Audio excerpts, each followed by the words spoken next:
Good evening. Welcome to your Friday night edition of Not Another Rangers podcast. We have fun, full packed audience, packed panel tonight. Sorry, we have Davey, Ricky, and Ross, who's not been on it for a few weeks now. So we will come to him first, I think, and say, "How are we doing, Ross?" Very good, big man. Very good. Nice to meet you. Good to see Logic in the tap corner and Tom Hardy for Split. James McAvoy for Split in the bottom there, getting back in character for his upcoming movie. Excellent. Love it. I thought it was E.T. That's the glasses, man. That's the glasses. That's a jumper his granny knitted him for his 30th birthday about 45 years ago. My Halloween costume, man. So how are you doing, Ricky? Yeah, good, mate. Good. I thought we'd bring some, keep my Halloween costume on, bring some cheer to the pod tonight. I'm sure we'll have many viewers tonight. There'll be many Aberdeen and Celtic fans. Aberdeen adding to the Celtic fans that enjoy Rangers podcasts this unfortunate moment. And yourself, David, how are we? Gary, I have to admit, I've had better weeks, mate, but this is almost becoming, like some form of therapy as opposed to podcasting, so we'll see how it goes. Yeah, no, and for those that are wondering, Scott is not here tonight. He is at the theatre, so I didn't realise the pantomime has started again already. It's the 1st of November and the pantomime's on, so he's away to see Snow White and Seven Dwarfs, I think, or something a little bit more, was it a little bit more classy? I don't know. Where's he away, Ricky, do you know? Is it Rocky Horror Picture Show? He's got the wife's sissies on, mate, is he not? No. That's worse. He's away to see Yilmaz in the Seven Dwarfs, one of the Seven Dwarfs, because he doesn't play for Rangers, so he's in pantomime tonight. The show gets stopped halfway through, then it makes it as an injury, I'd imagine. So obviously 40 hours since the 2-1 defeat to Aberdeen. There's been lots of consternation, lots of complaints, lots of arguments, lots of get them out. Lots of people very unhappy with the way club's going. We're going to kind of cover lots of things tonight. I think we've had a couple of days to reflect, which is sometimes good. And because if you listen to lots of the podcast and lots of stuff that's on, it's very much emotion. Hopefully take some of the emotion out of it and maybe be a bit more realistic, because what you might want versus what you can have are two different things sometimes when you look at this. So what we're going to do, we're going to look at the performance a wee bit, not a lot of detail. I think it's been done to death in some ways. We'll probably pick up more on a few different questions, a few different thoughts. Probably going to challenge in some certain things that's been in my head earlier on. Before we will remember there was a League Cup semi-final to play on 2 days and potential of going into a final, which may fill us with optimism or may fill us with dread. Who knows? So I think we'll go start first. We'll look at the game. Not to say we're not going to cover every incident because we've all got an hour and we'd be there forever. Made a number of changes. Back comes Tav, Dessers, I'm trying to think, Suter and McCausland come in. And Hefty and Lawrence as well. Sorry, Lawrenceman, Hefty, Czerny was injured. Proper on the bench. I'm trying to think who else. Deal was back in the bench as well. So a number of changes, 5 changes from the team that played. There's, I suppose, first your thoughts on the team initially, David, when you saw it. And I'm not going to ask you all of these things. We'll never get through it all. David, your first thoughts on the team. Must admit, I was worried, Gary, as I have been several times when I've seen a Philip Clement lineup this season. The thing that gets me is he doesn't seem to learn for the consistent mistakes he makes in selection. If we take one of those guys who returned in action, that being Ross McCausland, we've seen he doesn't have the physicality to play in games like this almost sort of, physical battle, but Derby feel to it in the sense that, this was Aberdeen's biggest game of the season.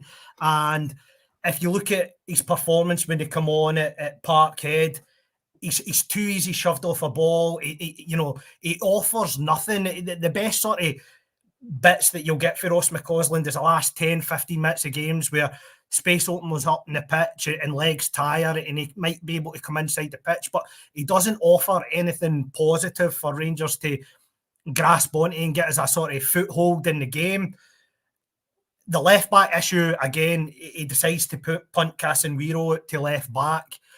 If you analyse that, Hefty, again, he's been up and down, but he has had a form of consistency this season. But what he does give you, he gives you that option off the ball, coming inside the pitch, going outside Bayrami. And we missed that because Bayrami was isolated in the first half and you know, they doubled up on him. And you seen, we've all seen the still that the Rangers Journal posted, but we've not got players round our, you know, to support. So when the one player who you do think can offer us something in Bayrami, he needs help. And the system and the way that Clement sets up doesn't offer that. And I think it's stark that, you know, he brought in an assistant manager in the summer, and is it Andrew Zuderlink, and his first recommendation was proper. That tells you that they know nothing about the Scottish game domestically. In his press conference today, he's rhyming off, you know, Malmo and the FCSB results. But what we need to, you know, match the teams domestically. And sometimes in Scottish football, you need to win the battle before you can win the war. And as cliche as that sounds, that's how games are won domestically. And Aberdeen realised that. They rested Graham Shinnie the game before this and brought him back in because they knew that he'd be going, you know, full tilt and dominate the midfield battle. He won the Man of the Match award as a result, and we couldn't get close to him. He's 33, approaching 34 years of age. You know, he couldn't cut it down south and had to come back up, crawling between his, you know, his legs, his tail between his legs. And we've got a youthful, energetic midfield, but the way we set up, there's too many gaps, the distances aren't right, and that is the biggest hindrance at the moment. How Rangers play and how Rangers are coached is the biggest problem at the club at the moment, and there's a million problems. So thanks everybody for tuning in. Now reached the end of the show there, David. No, cheers for that. So I think we started quite well, Ross, right? First 10 minutes, I think we did start reasonably well. I think, go back to what you're saying. And then Aberdeen start to pin us back and we lose the first goal through Raskin, not born tackling. Balogun, for some reason, standing beside Suter when the ball's coming across. By Rami watching a guy run at the box and then Cashin Weirjo turning his back on it. So a collection of errors. I don't think there was one person at fault. There was a number of faults, but it kind of summed up where we started to go in that first half, I think. It's back to the Celtic game again, isn't it? We're really good. You need to excuse me, man. I'm just getting over a wee bit of being no well, so my throat's a wee bit other place. It was back to the Celtic game again, where we've got a team that can stick to a plan for 10 minutes, and then we either, I don't know if we run out of legs, we run out of concentration, or we try to tweak something and it throws everything to shit. But we've done it against Celtic, we've done it against Aberdeen now, where we've went 10 minutes in their faces, got the ball, played passes, spread it about, looked as if we're going to be productive. But see, the first instance, and in the Celtic game, it was the offside goal. And in this game, I think they got a chance before they scored, which knocked our court. See, as soon as there's no resilience about them at all. And that's something that a manager should be looking to instill in a team. I think that the problem our players have got, and for what I read at the press conference there, as I said to you, is off air, I've not bothered watching it because I feel no well enough without jumping through the windy heat first.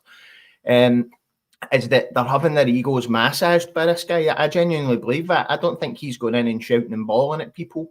I don't think he's demanding better standards. I think he's going in and telling them the same as he's telling us, that it doesn't really matter. You've done really well for the first 10 minutes. And so starting off good is class, but we never looked at scoring in that first 10 minutes either. But there's other teams in the league, Aberdeen and Celtic, who are both gone and finishing a game in the first 15 minutes, putting two past a team. We've not looked at doing that under Clement since the wheels fell off at Motherwell last season when we had the chance to motor on and win the league, and we've not come out and started a game well since. I think we'll come back to that because it's a fair point. You know, one of the things is we don't score enough goals, which makes we're constantly in trouble all the time. So we've obviously lose that goal. We're rocking. I think then, if I remember rightly, Balogun, I thought she'd have been sent off, to be honest with you. I know he got the slightest of touches on the ball with that one that goes through. I personally thought it was a red card. And then we give away a penalty that's slightly dubious. I think you could argue it's harsh. But by that point, we were struggling badly. We weren't getting into the game, Ricky. Probably, and throughout the rest of the first half, that was probably the case. Yeah, I think everything that Aberdeen manager coached his team basically came true in the first half. The ball's over the top. Balogun was completely struggling, had a chance just before they scored. Then they got the goal, which was the usual from our defence. All the fullbacks are all over the place. The centre backs are all over the place. Then for, I tell you, 10, 15 minutes, it looked like it was as bad as the Celtic game. It looked like they could have been. I mean, we couldn't have complained if they went 3-0 up. They hit the post, and the guy's penalty was. I mean, to be honest, I thought. I know people are saying it's harsh. I thought it was a penalty. I thought Suter missed the ball. His hands are out, and as soon as they see the still when the ball hits his hand, I think that's going to be given as a clear penalty. But we could not. That's what I mean. When Coman after the game is going on about this is one of our best performances of the season, Aberdeen should have been 3-0 up at half time, and it wasn't like they had chances. They had clear chances. They hit the post, missed a penalty, scored a great goal. And the other thing with Coman, see before even the match started, man. What benefit does he get out of telling us that sports science is picking the team?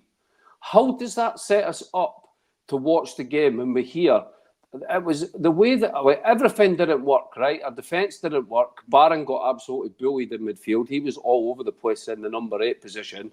Our front three was as weak a front three we've had in the last 10 years. It was absolutely pathetic. But why is he telling us before the match that sport...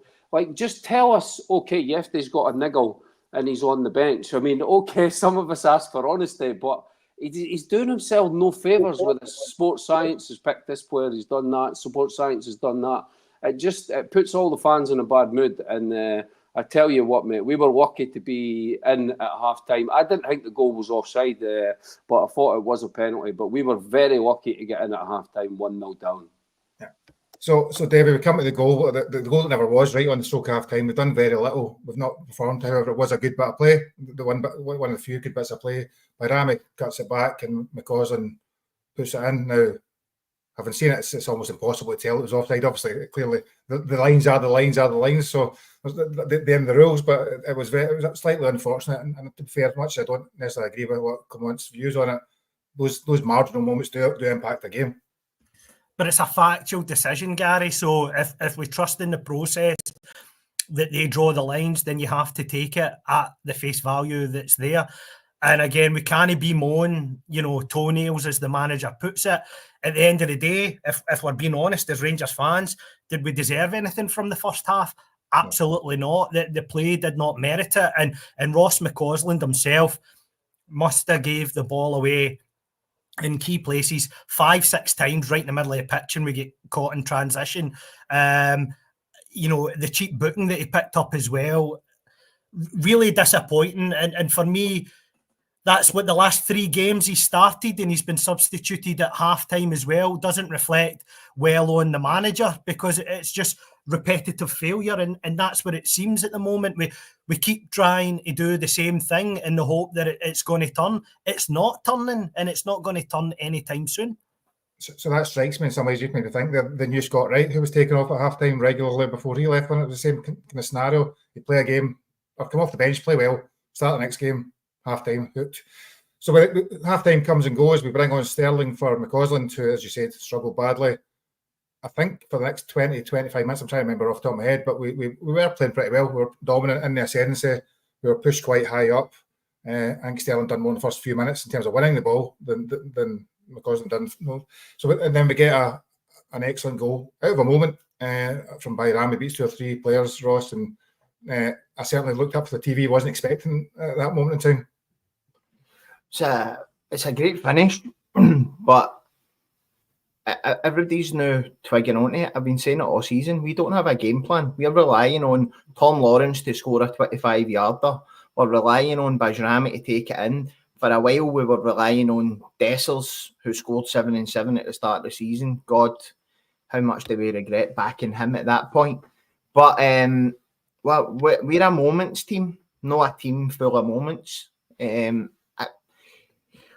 the Ross McCausland, I would rather play Scott Wright than Ross McCausland. That's how bad I genuinely think that wee guy is. Genuinely, I've been saying this for the last 2 seasons. We're trying to pin our hopes on what we're calling a young guy who's no at it. But he's not the only one. But the goal is terrific. That's Barami operating in tight spaces, just inside off the left, and it constantly brings me back, especially when we see Cherny doing the same on the other side, taking the ball comfortable, cutting in. This team, I said that about a month ago, is screaming out to be played the same way Gerrard played in this league. But the only problem is that means you can't play Tavernier, because Tavernier's not got the legs to be getting round it. We've got the exact same players in the exact same positions. You've got Raskin and the Barron there. They're right there. They can do the Ryan Jack job in that, where the two wing backs go up and your two midfielders just drop out and cover. If you get broke on, you've got your focal point, who cannot be Dessers anymore. Cannot be. If Dessers starts at the weekend, I'm going to gouge my eyeballs out. Honestly, I've publicly tried on here to back the guy because I felt as if I was being a negative Nancy. But I'll tell you what, man, he's not it. I'd rather take that English bulldog that's sitting out there and just fire it up front, and we could fucking paint the ball yellow and she'll chase it like a tennis ball. At least she would run for it. So we're all over the place, but it just goes to show you, I think we've got the players if he's desperate to pay 4-3-3, but it's 2 10s in behind a striker with your overlapping fullbacks. Gerrard done it, proved it works in this league. To a point, Postecoglou done it. We can't go to up front. We don't have 2 strikers. So up until we get to January, we can't go 2 up front. Your only other option's gone 4-4-1-1 with Lawrence sitting in just after your striker and Barami sitting deeper. So we are in a sorry state, Gary, at the moment. And it's due to that. It's due to no being coached, no being drilled, no link-up play, no partnerships. If it was on Football Manager, you'd have absolutely none of the linking yellow lines telling you players are playing well together. Name me a good partnership we've got. We can't get a centre-half partnership. Hefty and Barami look decent, but only getting to play together in the big games. On the other side, you've got Tav and Cherny, who look as if they've never played together. Raskin and Barron are now starting to form a partnership, but they've then got Lawrence in front of them. And then you've got Lawrence and Dessers, who are the 2 triggers for your press that couldn't run from one side of my living room to the other. So I think we've got issues all over the park, and it's that we look like 11 guys you've just pulled out the pub on a Sunday morning because the league have gave you a fixture and everybody was at a party last night. That's what it looks like to me. And that's one of the bits we'll come back to a lot, because the whole point of the story is or the story that Clement likes to say is that you're supposed to build a team together and learn it together. So, and most of us don't really see that as the case, which is the biggest issue. Sometimes there's question marks about how good the players are. Is it the players or the shape and all this stuff? But we'll come back to that. So we lose a second goal, 70 odd minutes, whatever it was. Again, there's a collection of failure. Sterling extremely lazily just sticks a leg out as a ball down at the touchline. Tav then makes a mistake. Butland then lets it go through his legs, and Balogun standing watching it as the ball goes across. So there's umpteen mistakes across that, and the guy coming in, the guy's named Morris wants it more. Other than that, there's not enough. A lot happens, I think, for the rest of the game. We never looked to lose the score. I think it's a header from Tav in the last minute. It's probably the other thing that jumps out to me has happened. But we kind of looked.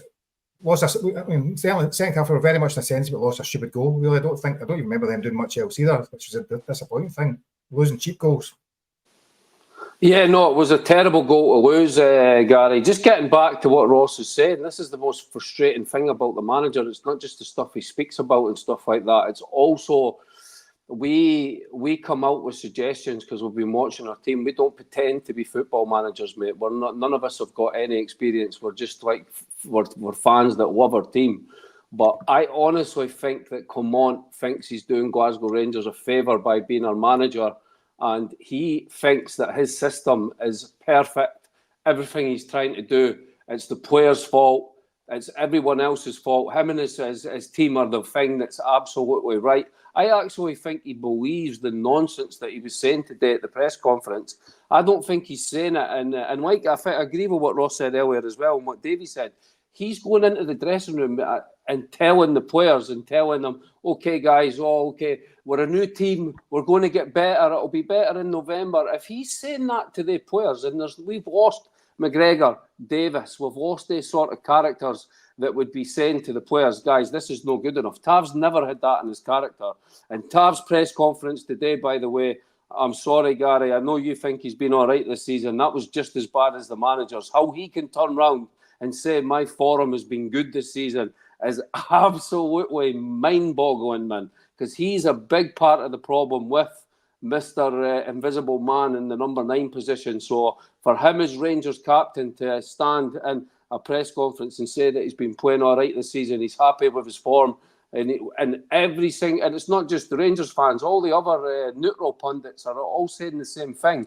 They're like, what? They think that there's been a fallout between Tavernier and the manager because they can't recognise this. 1 year ago, he scored the winner almost for us to win the cup, and he was banging in goals. His defending was still a bit ropey, but he was scoring goals.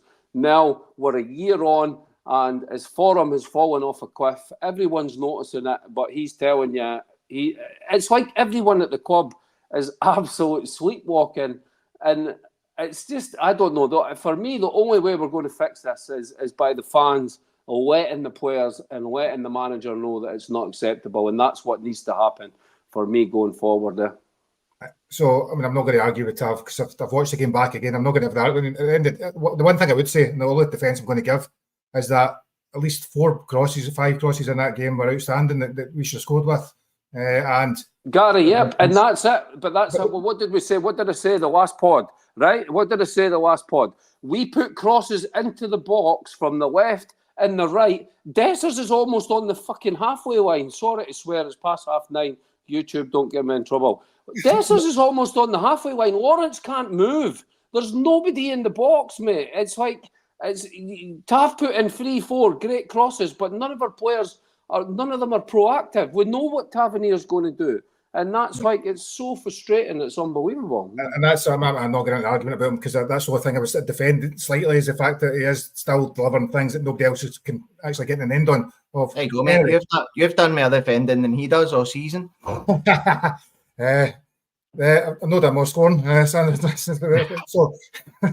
So I'm going to pick certain questions, right? We think of things today. So we pick Dave, I'm going to come to you first, just picking this. I'm going to go around with various different questions, maybe challenges, and get you to think about different things. So as you said earlier on, Hefty and Diamande. So Diamande, our most expensive player, and Hefty, who's our only left-footed player pretty much, bar Dow, but we're not really counting him. We're both benched for the game. And I suppose just your thoughts on that. I mean, and Proper obviously as well, our new centre-half who was supposed to replace our former vice-captain. I'll start with Proper first because that's the easiest one to answer.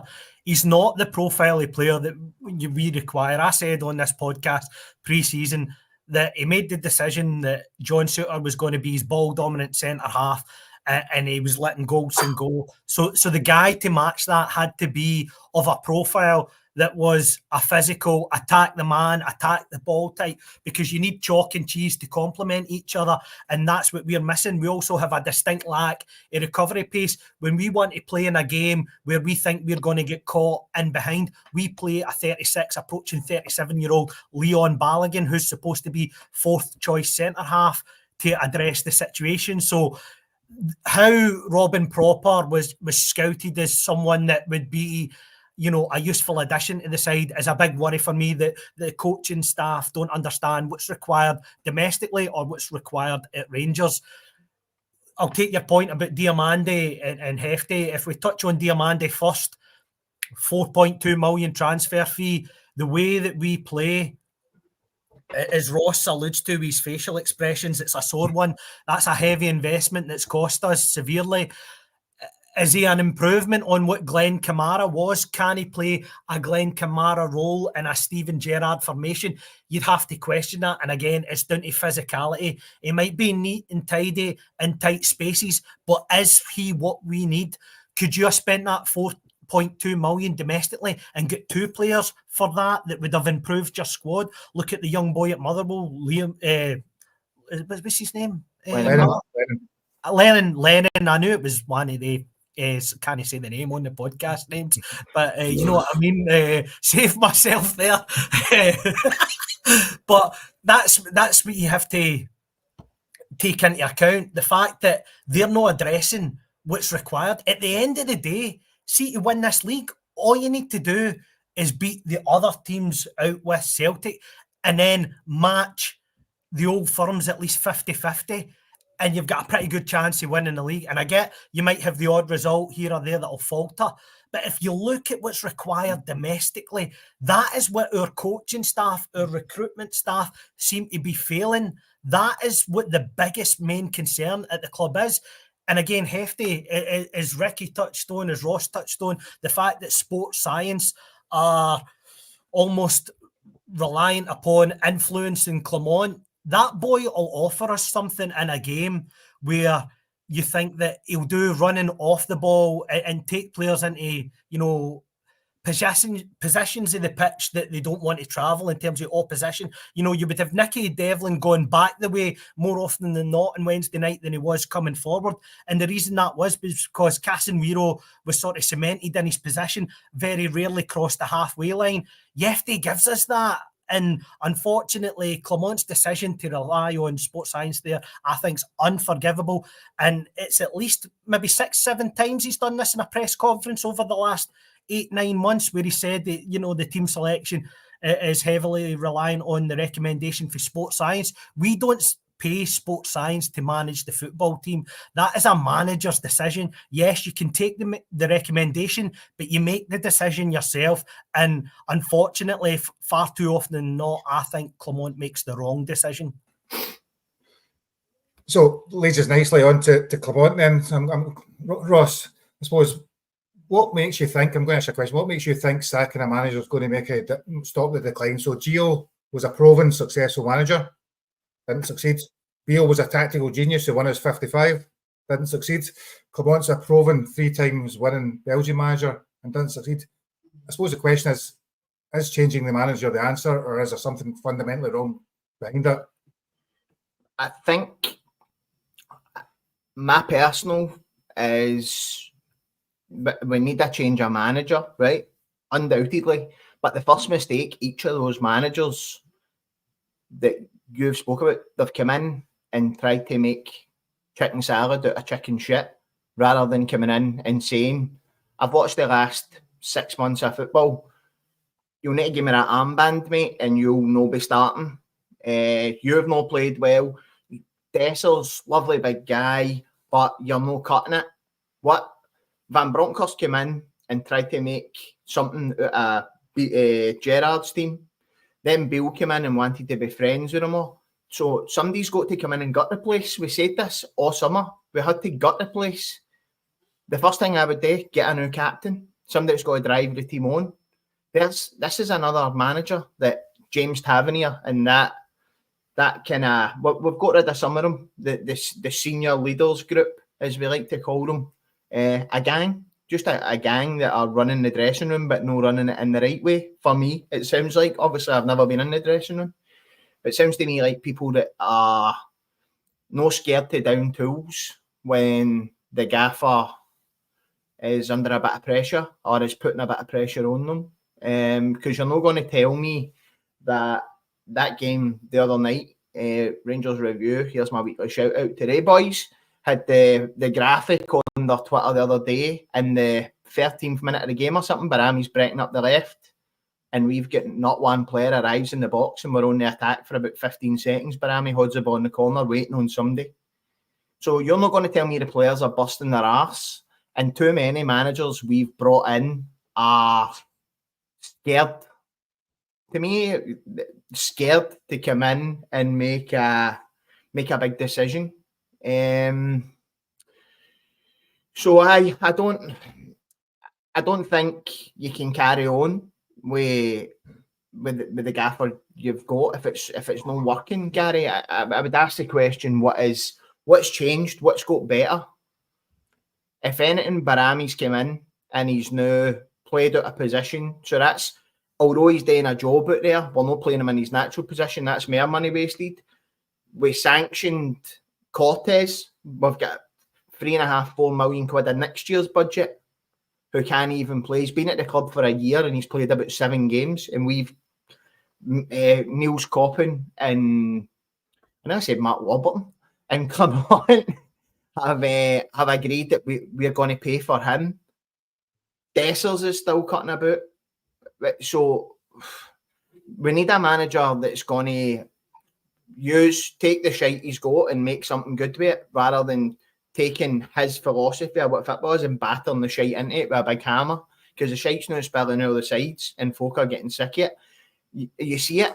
Now, I've not got a season ticket, right? I always start off before I say stuff about the fans by saying I don't have a season ticket. My 2 wee girls go to all the games. I put my money into the club. I buy my merchandise. I do whatever else. But see, if I wanted to, I could get a ticket to the semi-final at the weekend. No bother. No a member of my jails. No having to get somebody to buy tickets for me. So the fans are now starting to vote with their feet. And my worry is, if they don't pull the plug on this soon, if we take this and we go into a cup final, a prospective cup final against Celtic at the end of the year, and then an old firm game at Ibrox at the start of the new year, by that point you could be looking at no fans being in the place, and that then eats into your budget for next year again. I think it's the biggest. I mean, I suppose there's a debate. We'll maybe come back to that. Is that if the fans do that, they're not actually hindering anybody other than the club and their future in terms of buying other players. There's always that argument. I get you've got to try and make a point somehow, but you're only really hindering your future signings and all that stuff that goes with it. Ricky, coming at you then. So, and that probably takes on this point. We're financially skint, right? The accounts are out this week. They don't make good reading. We are struggling financially, and it has to be said. And these are radical. There has been a radical change required. We're trying that radical change by reducing the wage bill. We still, and buying younger players who potentially have potential. We got rid of Goldson, Roof, Jack, Lundstrom, trying to think who, Barisic, guys that probably had a heavy involvement in some of our biggest moments in the last 5 years. I think it's fair to say. I can think of things that each of them have done that I remember as jumping about Ibrox for, and we brought in younger players to replace them at a lower wage. Now, we knew that was happening. We talked about transitions. What has changed that we're now not willing to accept that? Well, one thing I want to say first is this situation is super serious, by the way, mate. I mean, you can say about, okay, sack the manager, we don't have the money and all that. If Rangers don't get into the Europa League next season, and the coefficient right now is all over the place with Scotland, I think we're in 16th position, right? And I know that doesn't kick in till the season after, but Hearts only had the chance of qualifying for the Europa League this season, being third, was because Rangers and Celtic were in the cup final. So that place that was for the Scottish Cup winners went down. If we don't get in the Europa League and we end up in that Conference League, mate, that is buttons. That's 20 million in next year's figures that would be missing if we don't. So for people saying, "Oh, just keep the manager and just keep going," we've only won 2 games since February away from home. Our form is absolutely dire, mate. If we continue with Clement the way that it's going, what's going to change? Does anyone actually believe that in a year's time anything's going to be different? In 6 months' time anything's going to be different? I would say the game against Motherwell at the weekend, mate, is 50-50. I don't think we're just going to rock up to Hampden, which is an absolute hellhole anyway. It's going to be a nightmare for fans being back there anyway. And then Motherwell are playing well. They've got young Lennon Miller, who's absolutely bossing matches in midfield. Just because Celtic blew them away 3-0 last week, we're miles away from them. So I think this is going to be a tough game at the weekend, to be honest with you, mate. But we're in a serious situation. Keeping the manager and just pretending, putting our fingers in our ears and pretending everything is okay. If our away form, we've scored 2 goals. If our away form doesn't pick up, we could be battling for 3rd and 4th place. That's the situation, and people will laugh and go, "Oh, it's not that bad. We've got better players. We've got this." Nothing in our team is working right now. Absolutely nothing. And to get back to your question about the players that were missing from last season, I don't think a lot of the players last season were contributing that much, and that showed. That's why Michael Beale got the sack. But to answer your other question, you were going on about, is it like you were on about the other managers? Just because we've had failures in the past doesn't mean that we can't get the right manager in to take us forward, you know. Aberdeen have just done it with a budget of £2 million. They've spent £2 million. Did Aberdeen look like that? Wasn't the same Aberdeen, the team we've played in the last 5 years that we played on Wednesday. They were a well-coached team. They knew every single weakness in our team. They pressed us. They had overloads in the box, and every single thing that they were coached by a decent manager. That's a young guy that came from Sweden. That they got laughed at. By the way, they used a consultancy company to find this guy, and they got laughed at. They were getting laughed at by the media in Scotland, going, "Oh, what do they need a consultant? This consultancies, they don't do anything." And look at Aberdeen, and look at the state that we are in. So I think we do have good players in our squad, but we are an absolute shambles as a club just now, and it's seeped right from the top all the way through the club. And the manager he has to go, mate. It's not going to get better with him on. And every single fan now, 95%, 96%, even the nutters on Twitter that would back everything to do with Rangers, they just don't see anything bad. Even if we were to get relegated, it would be, it'll be okay, boys. We've been in this division before. Honestly, mate, So Ricky, I'm going to answer a question then. Right. So I get all that from talking to the manager. But do you honestly think that changing the manager is going to fix the culture of the club, which is seriously flawed? Well, it's not about the managers. The manager is this is another thing. Coman's doing too much. What's this other jobs that he's doing? He's on about in the press conference today. He should just be concentrating on the team, mate. The first team, our team is a shamble. Of course, the manager can change the culture in the club because, like Ross says, the theme that is through all these managers is there's still a group of players that have went from manager to manager to manager to manager. So what you need is a manager to come in to be absolutely ruthless. Get rid of all of your high-earning players. Lawrence is not worth his salary. Tavernier's not worth his salary. Dessers is not worth his salary. Danilo's not worth his salary. Get rid of all of these guys that are getting paid anything over 20 grand.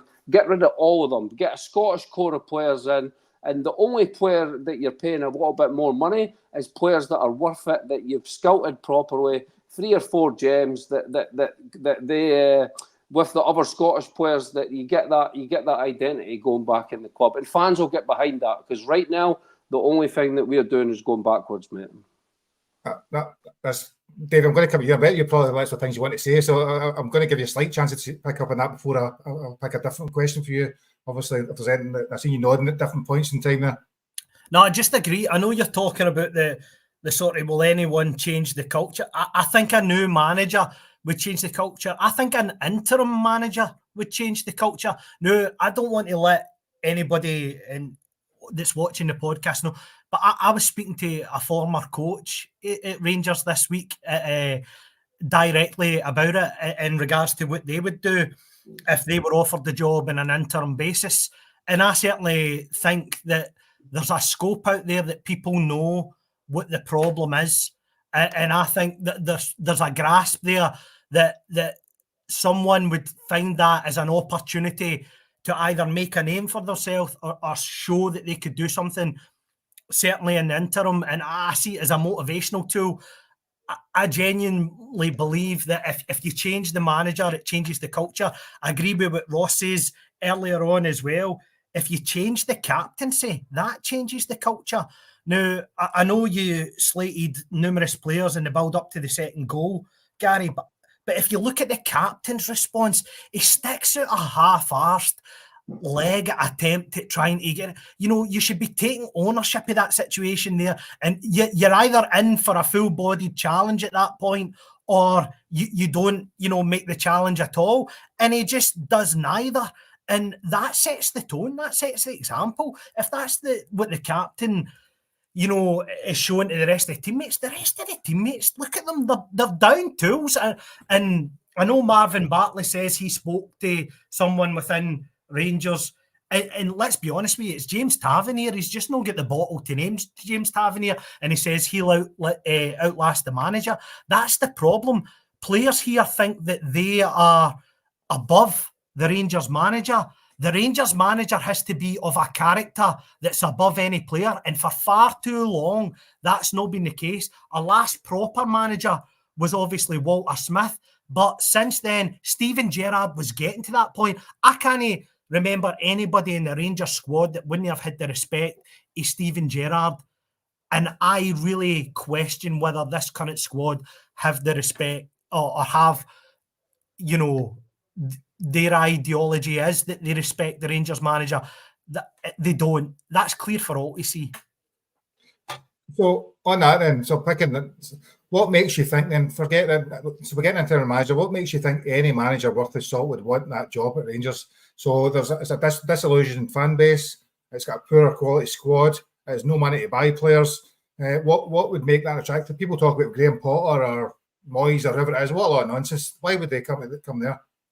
Well, I think you back yourself. You believe you can do a better job than the current incumbent. If you're a winner and the Rangers job comes up, are you going to tell me that you're not going to fancy a crack at it? Of course you are. It's the Rangers job. It's a worldwide club of a fair repute and standing throughout the world. Everybody knows who Rangers Football Club is. If the manager's job comes up there, 9 times out of 10, if you're a career manager, are you going to get a bigger job than that? Probably not. So you would back yourself to take it. It's always going to be attractive, no matter the circumstances. You just have to be of the character that you go in and are up for the challenge. And that's the problem. I don't know if the right questions have been asked when we're recruiting managers. You look at how Graham Souness addressed it in TalkSport during the pre-season when Jim White kind of quizzed him on, when Clement was getting interviewed for the job. And Graham Souness said, the thing that worried me about the process was nobody had a grasp of how to run football business at the hierarchy of the club. And that's why he was invited into the process. Now, these people shouldn't be running the club if they don't have the grasp of football business. By all means, they're putting their money in, but it's their duty that they have to, find the right person that is in control of the football business. And that worries me that we appointed a manager on the back of nobody having a grasp in knowing what is required. And, to conclude here, Gary, I think anybody, who's out there either out of work or fancies a challenge, I think there's players there that you could coach and make better. There's a formation that you could pull for the current players, without a transfer window where you could, tinker and improve the team. And for me, the Rangers manager's job is always going to be something that is of a standing that's going to attract interest, and we should go and get the right person. That is the most important thing. So for anybody watching, by the way, I'm playing devil's advocate with these questions. I'm not necessarily saying that I agree with all these views I'm expressing here. So he's a happy clapper, don't let him kid you. Don't be slating me saying that you know what, he thinks Rangers rubbish, nobody's going to be a manager. I'm saying you need to think about these options. Ross, then coming to you. So 2 sets of circumstances in my head, really. We play a League Cup semi-final, we've got a European game, and then we've got the Hearts game before the next international break. So you just hypothetically, you win the game on Sunday, you get a draw against Olympiacos, and you beat Hearts. He's not going anywhere then, is it? I suppose the opposite is if any the domestic games he loses, he probably can't stay. I don't think he's gone anywhere anyway. I genuinely think, said it on here, he's agreed with the board. By the way, see, this year you're going to win nothing, but I'm going to give you the green shoots of a team that next year will have had a year together and we'll bed players in and we'll do this.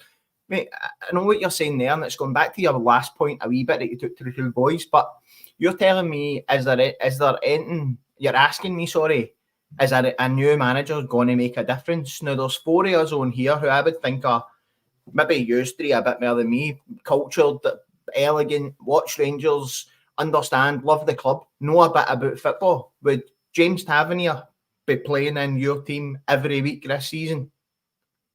Would Dessers be starting up front for you every game this season? Would Tom Lawrence, the most immobile number 10, be playing every game this season? No. Would you have dropped Jeffy at the weekend? Nobody would have. So this is what I'm talking about. So what he's doing is hanging himself out to dry with his team selection. I would love to know, he's brought Agamani in twice, gave him a half of football. Now, he's a young boy in a new league, trying to get up to speed. He's looked good coming on.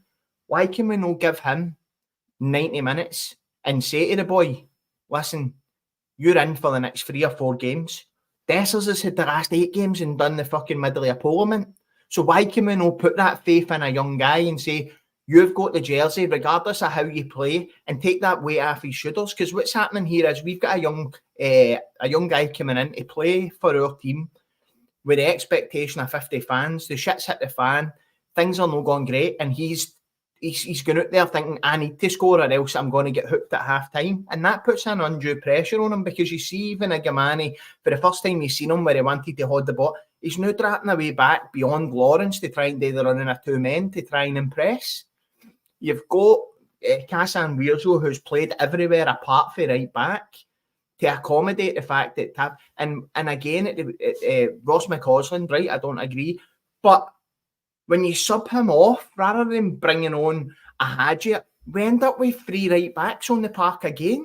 5 out of the last 6 games, we've ended up with 3 right backs on the park.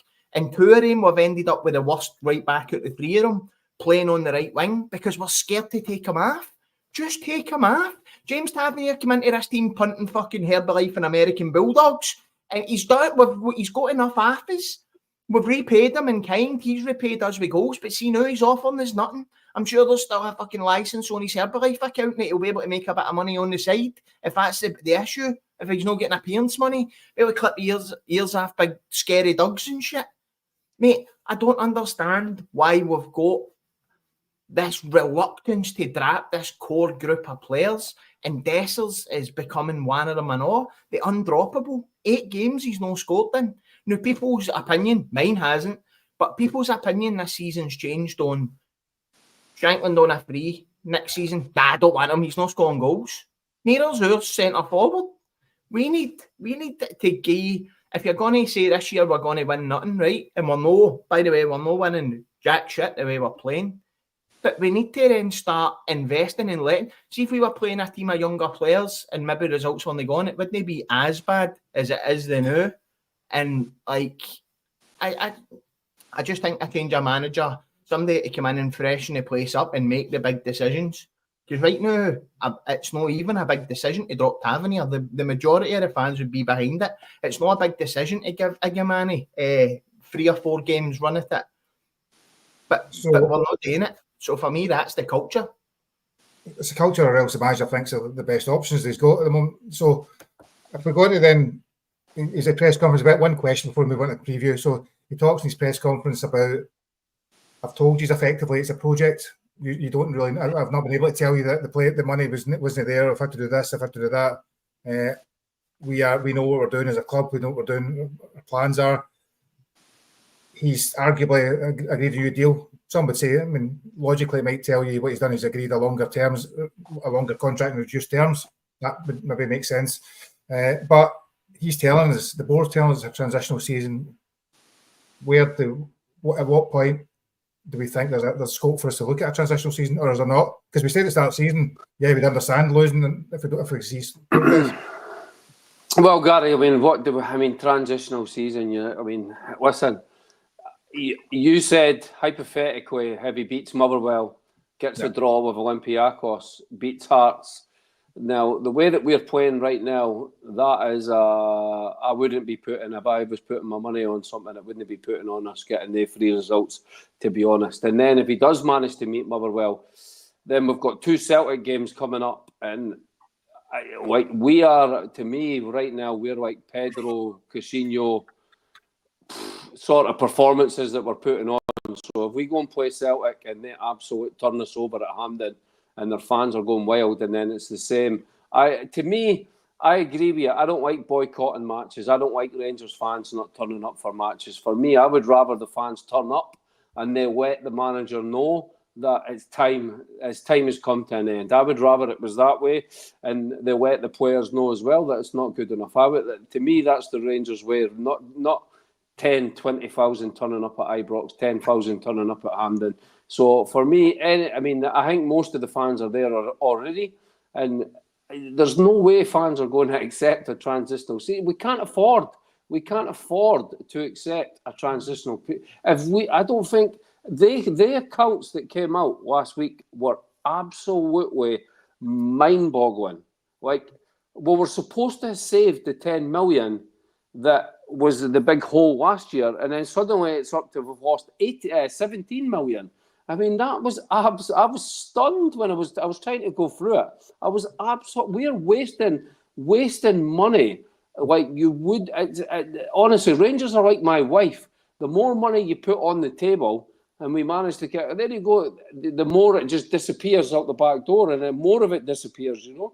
And it needs to change. It's not, we can speak about the first team and everything, but we need to get we know our budget every season. Rangers should not be spending, it doesn't matter about the team on the park or anything. We should not be spending as a club more than 90 million a season, because we know we're a Europa League team. That's our level. If we get in the Champions League, we shouldn't be spending more than 90 million. We should be putting some money away for a rainy day. But for some reason, our club, honestly, there is not one thing that works right now at Rangers. We need someone to come in, take the absolute bull by the horns and sort everything out top to bottom. But we need a new manager now. None of this transitional season nonsense, eh? I mean, how bad, Gary, are we speaking about, are we going to let it get before the board or someone acts and comes out and says, like, you know? Do you know what? I'm not disagreeing. I think maybe in some ways we're blinded by the reality of all the accounts are shocking, right? And when you look at the accounts next year, they're going to be even worse because we spent a fortune in Copeland and the various other things. So we don't have the money, we don't have the resources. And if you bring in a new manager, you're looking at a transitional season anyway. You're pretty much saying it's a transitional season. So I suppose just, Dave, I was thinking there as Ricky was talking. So we do beat Motherwell and so on. We're in the final. If he beats Celtic, he's won 2 trophies in a year when Gerrard took 3 years to win one. But highly unlikely. But if he does that, does that deserve him the time for the rest of the season? No, because league titles are what matters at Rangers Football Club as far as I'm concerned. And obviously, if they matches in terms of league titles, what I thought would never happen in my lifetime, Gary, is that they would overtake us in the head-to-head. They're ahead of us now in the head-to-head. And I know they all call us zombies and Sevco and all the rest of it, but we were technically in existence before them, and for them to be, dominating that and dominating trophies from here on in, that is unacceptable. That should never have been allowed to happen in our lifetimes as I see it, but our board have facilitated that. So we have to look to correct that as quickly as possible, because now we are the chasing pack. And I'm sorry, the sort of lax attitude of the manager of this being a transitional season. What is allowed to be transitional? Because we're 9 points behind second place at the moment. That's how I'm seeing it.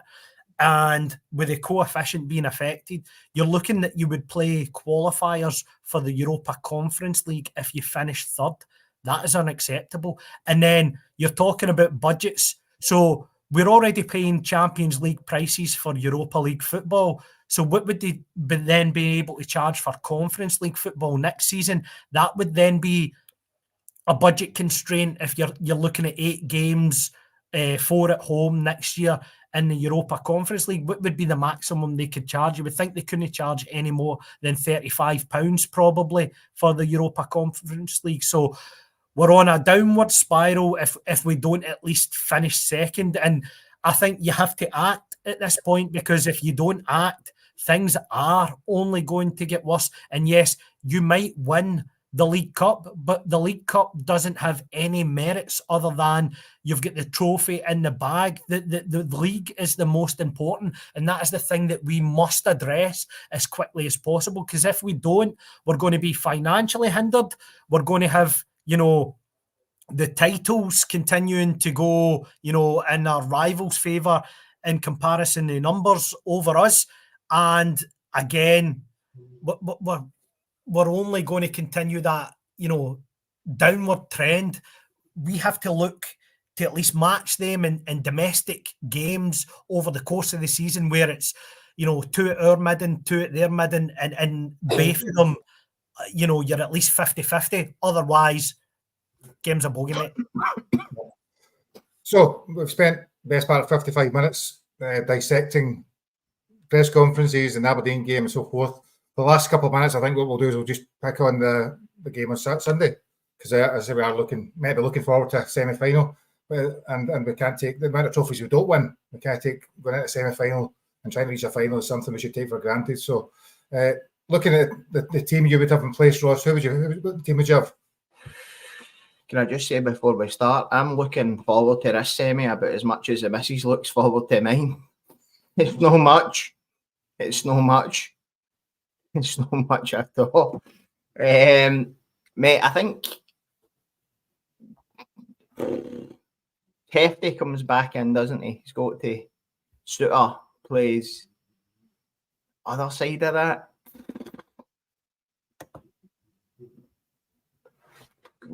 Do we throw Leon King in? Do we give him a shot? Where's he been? Do we? I don't know. Cassim Wales right back for me. Him and Hefty, Suter and Pop, probably proper, just because there's nobody else. Barron, Raskin, Barami in the 10, Cherny on the right, Igaman up front. I don't know who we play on the left, but can I just say, by the way, I've been saying this already. I remember Tom Lawrence playing for Derby on the left, coming in off the left and scoring loads of goals, but he had legs at that point. I don't know whether you would get the best out of him just by switching the two roles. And for me as well, it shows how I like Liam. I've met him a few times, obviously through going to watch Sander and stuff, but it shows how bad our recruitment is that we've went and got Liam as a goalkeeper to sit strictly on the bench. Right? He came in, he said that. He was like, look, I'm going to be a good teammate. He's not pushing Butland. Butland's performances this year have been suspect, and we should have went and got a goalkeeper of a younger calibre to be able to come in and play cup games and be pushing Butland. See, tonight we've not even spoke about Butland's part in the second goal as well. He's came out half-arsed and powder puff as well, and the ball's been knocked through his leg for the second goal. And that's, I call him Big Game Butland now. How many big games has he let us down? And he's another who's now been handed, you're the vice captain, so if Tav's not playing, that's your leader. Somebody who, when it comes to the big occasion, crashes and burns more often than not. And you can tell me he saved a penalty, but again, the penalty's an absolute schneider, right? Mate, I'm not having Mito Vera, not having the vampire, absolutely shit scared of a cross, man. No way. But we should have somebody else there. It's another position in the team that's just guaranteed, and you can't even bring in your backup for the cup competitions because we know that he's not very good. That in itself, the standards are, there's so many positions in our team where there's just no challenge. Whether that's through reluctance for the manager to throw somebody in for a few games, or whether it's through just poor buying, that somebody like Liam can come to Rangers and go, I'll sit here for 2 years, I'll earn fucking 6 times the money I'm on at Motherwell. When I leave after 2 years, I'll be 30 and I'll be set up for life. Because let's be honest, that's got to have been the reason he's came back. He was a captain of Motherwell, probably earning a couple of grand a week, and he's came here now, and he'll probably be on 10, 12, 15 grand a week to sit on his arse, picking up the cones and the bibs, drinking coffee and just chilling out with his mates. That baffles me. We should have went and got somebody that can challenge. Yeah. So, Ricky, team-wise, Yes. any differences? I rostered his team in slow motion, so I'll do mine a bit faster. So, Butland, I'll go Tav, Suter, Casa. Besides Suter, Yefte left back. I'm going Raskin, Barzrami in the 10, and I'm going Diamande because I thought Barron was pretty poor against Aberdeen. And then up front, I'm going Cherny, I'm going Lovelace, and then I'm going Hadji. Hadji left side, and get a bit of freshness in the team. Drop a few players just to make an example of them, and I would definitely change. I know he's not going to completely revamp his formation, but he has to go to more of a 4-3 rather than this nonsense he's been playing there, this 4-2-1-3, because everything's disjointed. He has to make just little tweaks to his system to try and get it firing. Or it's because honestly, I rate the Motherwell manager. I know he looks like a vampire. If he cut his hair, I would be maybe be an outside. I actually think he's a really good manager. I think he sets Motherwell up really well. And he actually started the demise of Rangers. He had come on toast when he came at Ibrox, and he set his team up just to bully us that day. And ever since then, we've never recovered, which is just bizarre. But I really rate him as a manager, so it's going to be a tough match. No. David, yourself, team lineup saying drastically different? I'd probably go... no, I agree with Ross, right? So, out of sheer principle, I would drop Butland at the weekend because I think he deserves it. And see, if you don't make the stand as a manager, then you're just making a rod for your own back. So I would have Kelly in goals to start with. I'd go with Casemiro at right back. I'd have Suter and Balogun in the middle. I'd go Yefty at left back. I'd then go and adopt the Gerrard formation. So I'd have Dujon Sterling playing the Ryan Jack role.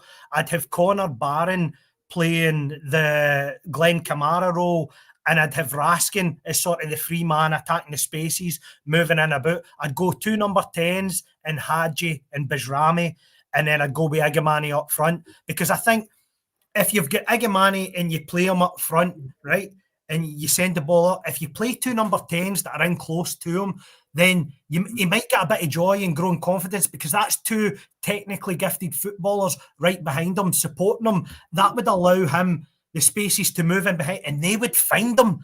And they'd be more comfortable inside the pitch picking these balls up.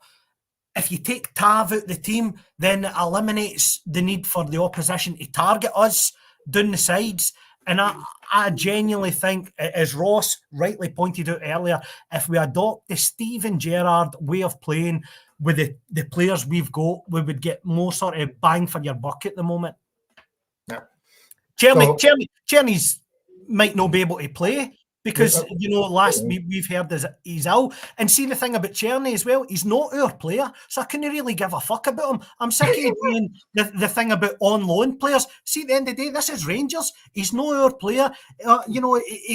This is what I mean. He's a soft touch. He come off social media because he couldn't handle the pressure. That's not the mark of a Rangers player. If he then went on to do all right and score 3 or 4 goals or whatever, is he the answer long term? No, I want much better than Václav Czerny in the Rangers team. At the end of the day, he's a Wolfsburg player. I'm concentrated on Rangers players. Hadji is a Rangers player. If you get him in the team, he's of an age profile and of a technical ability that you're going to make money on the guy. So why is he sitting on the bench as opposed to some guy we've got on loan for Wolfsburg? Hadji in the team, let's go and get this narrative of the club turned around. If you want to start a player trading model, then play your own players in the team. And on that note, then we're coming to the end. I haven't even got time to give a team, so we'll just quick fire round the clock and score line. So Ross, score line for Sunday. Can I just say, by the way, that's the first time I've been on the pod without my headphones in, and Cole can't believe the amount of people that are saying they agree with me. She never agrees with me. She's sitting there. I also noticed her rubbing her hands when somebody mentioned the 2 Old Firm games coming up, but we'll let that go. I'm maybe get her down for it later on. For me, I think we'll win. I think we'll win, but I think it'll be more turgid, long ball, Keith, and I think we'll win 2-1. Perfect. Ricky? 1-1, Rangers win on penalties. Oh, geez, well, Butland doesn't save that many penalties normally. He was being good. He saved 2 in a row. After a snake shitey start. McGregor's been coaching him, so. David, yourself? Hadji 8-0. Oh, no. Right. You must be starving. Right. I think that brings us to the end. Brings us to the end for the night. Hopefully, come Monday night's episode, we've got some positive stuff to talk about. That was I don't know whether it's therapeutic or whether it's depressing or whether I'm going to now go and try and find some comedy to watch on TV. But it was certainly enjoyable for the hour we were on there. So thanks to the threes, thanks David, Ricky, and Ross. And cheers, gents. Again, if you've enjoyed this tonight, please like, subscribe, follow all that nonsense, and we will see you next week. Cheers, guys. See you later. Oh, try to get this off here. So, Jesus Christ, man, I shoot.